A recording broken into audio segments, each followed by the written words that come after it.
Netflix's Squid Game took the entire world by storm when it came out last year, and unless you've been living under a rock, there's a good chance you've already watched and gasped at the Korean sensation. Well, get ready for another round of twisted mind games. Show's got the official green light for Season 2. And so in today's video, we've rounded up all of the mysteries, the theories, and the questions we'd like to see answered in this newest season. So what's Ji-hoon's next move? Let's start off with the big old elephant in the room. After all of the game's death and dyeing his hair red, Gi-hun was finally ready to put it all behind him in the Season 1 finale. That is, until he came across an all too familiar game on the other side of the platform. You'd be lying if you said you didn't gasp or have some kind of reaction when he picked up that business card. Anyways, looks like player 456 ain't done with the games just yet. So instead of boarding the plane to visit his daughter, Ji-hoon does a literal 180 and decides to stay. From what we can tell, it looks like he'll be returning to the bloody playground once again and expose the games. The question is, how's he gonna do that? Is he gonna find a way to infiltrate the ranks like poor detective Junho did? We all know that didn't end up too well for him. So does the same fate await for Gi-hun? Or will he be forced to switch sides like In-ho and do all the dirty work for the VIPs? Or will he steer clear of the island altogether and work that case from the outside? It could really go any of these ways, and we're really excited to see how the showrunners are going to bring back the Squid Game winner for the second round. Were Ji-hoon and Il-nam more than teammates? Now, there's this Season 1 theory, in which we've got to say it's pretty bizarre, but also fairly believable. Apparently, many of the fans were convinced that our star player and player number 1 shared a much deeper relationship than just being teammates. While the old man does call him Nandu during the marble game in episode 6, that's not all there is to the story. Theory suggests that Ji-hoon was in fact Il-nam's son. If you go back and rewatch some of the episodes together and their scenes together, you might just believe it yourself. Il-nam brings up his son multiple times during the season. However, that wasn't all it took for diehard fans to come to the father-son theory. During the marble game, do you remember how he talks about the set looking exactly like his hometown? Interestingly enough, it also reminded Ji-hoon of his childhood home. Is that a coincidence?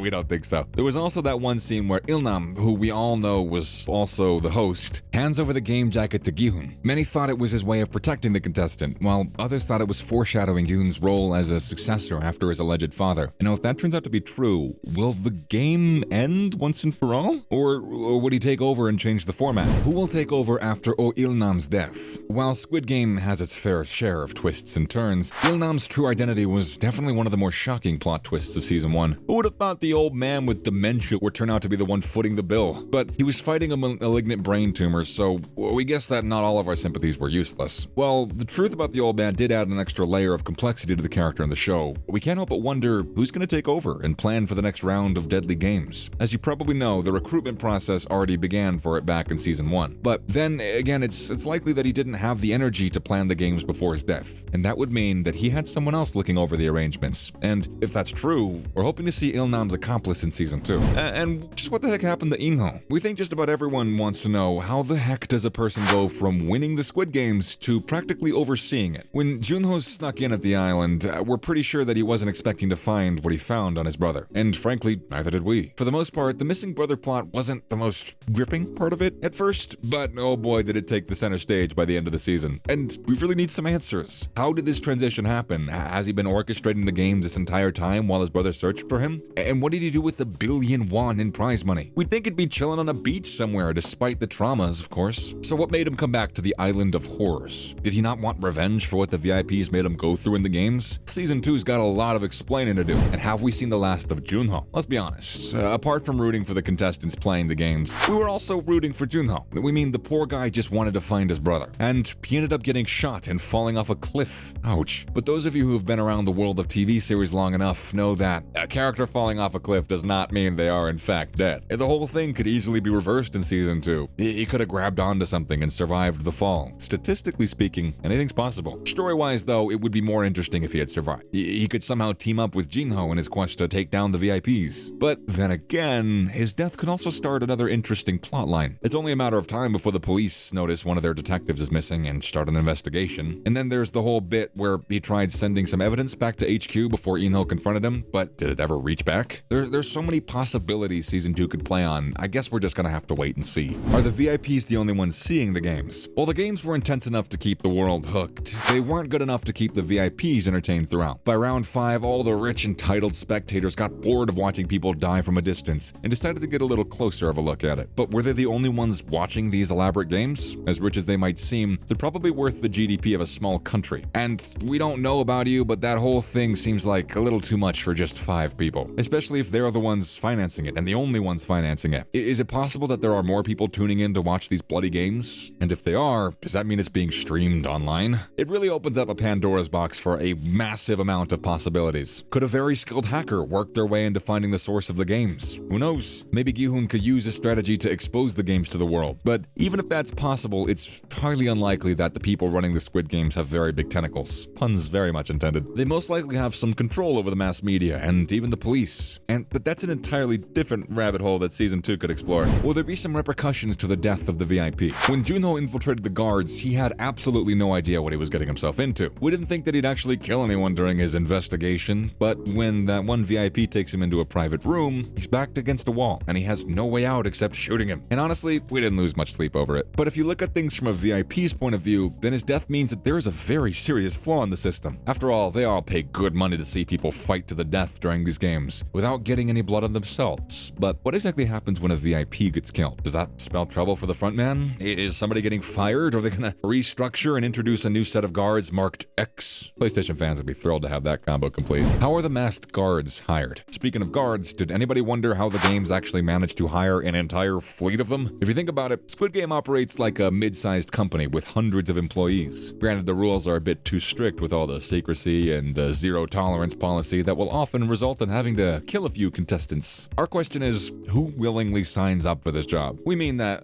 this is a job that requires discipline, some bloodshed, and a whole lot of trust in somebody that they won't go exposing the games to the outside world. Of course, not all of them are star employees, as we saw in Season 1, the price of which was obviously death. So, who hires them? Does the island have a human resources department? Oh, we gotta know. And that about wraps up our video for today, folks. So, what questions would you like answered about Squid Game Season 2? Let us know in the comment section below. Don't forget to leave a thumbs up and a like and subscribe to our channel and all that good fun stuff, and we'll see you in the next one.